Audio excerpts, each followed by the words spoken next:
Intake and reimbursement. Intake, getting started. Successful treatment of the patient in the home or long-term care setting starts with a good intake team. The team includes not only the home infusion intake staff, but the hospital discharge planners, home health, and facility intake staff as well. The first step is to identify the potential IV or enteral feeding candidate.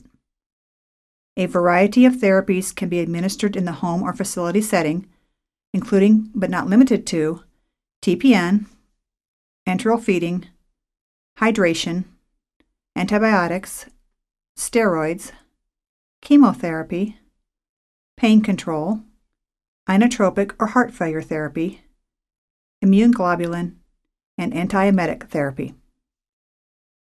To improve patient outcomes, it is very important to contact our home infusion intake staff as early as possible. With the appropriate information, we can do all of the legwork to determine if the patient can be treated in the alternate setting. We will also determine if the patient is within our demographic service area. We may request some additional information from you, such as demographics, history and physical, labs, IV access information, a medication list, and most importantly, a signed order. Some of this information we may already have obtained from the hospital discharge planner, if applicable and available. So what happens next? Once we have enough information to process the referral, our reimbursement staff will verify insurance coverage and payer source to determine if the therapy is covered. They are able to contact the patient, if necessary, to inform them of any payment responsibility. The reimbursement staff can also provide pricing to long-term care facilities for patients who are in a skilled bed, as the facility would be the payer source in this case. Once coverage has been verified, the pharmacy and intake staff will review the patient's orders and records to determine the safest and most cost-effective way to administer the therapy. The frequency and stability of the medication, as well as patient or caregiver capability to administer, are factors in determining which, if any, pump should be used. In addition, some payers, such as Medicaid, may require that a specific pump be used versus a disposable device. In some situations, we may contact the patient or caregiver to determine which pump may be best suited to their needs and schedule. All of this information is then discussed with the nursing agency or care facility providing the nursing to ensure that everyone involved in the process is well informed. Reimbursement issues. As with many facets of healthcare, reimbursement often presents the most challenges. When checking benefits, many insurance companies often do not respond in a timely fashion. Most companies require that the services be prior authorized, and this can take several hours and perhaps days.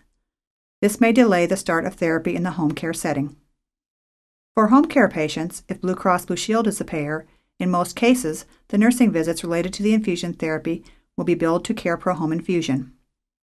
We have a contract in place with most agencies that predetermines the reimbursement rate.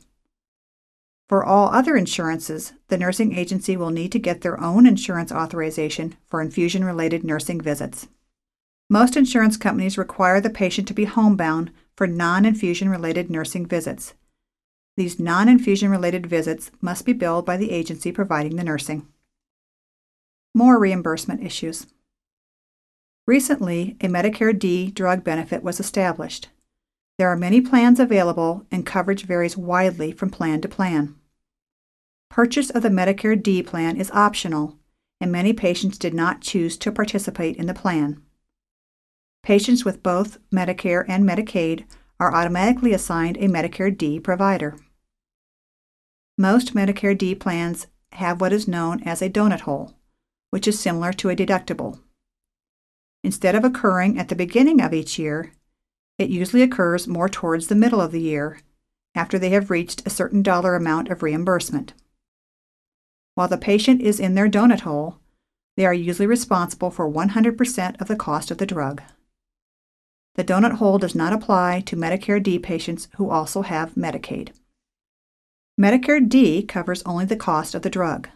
It does not provide any coverage for the pump, supplies, or 24-hour pharmacy and nursing support.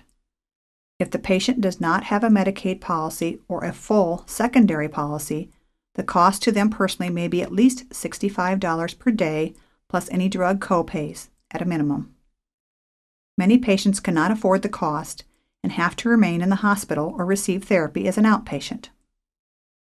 There is current legislation in Congress to increase the coverage provided by Medicare, but no quick resolution is expected.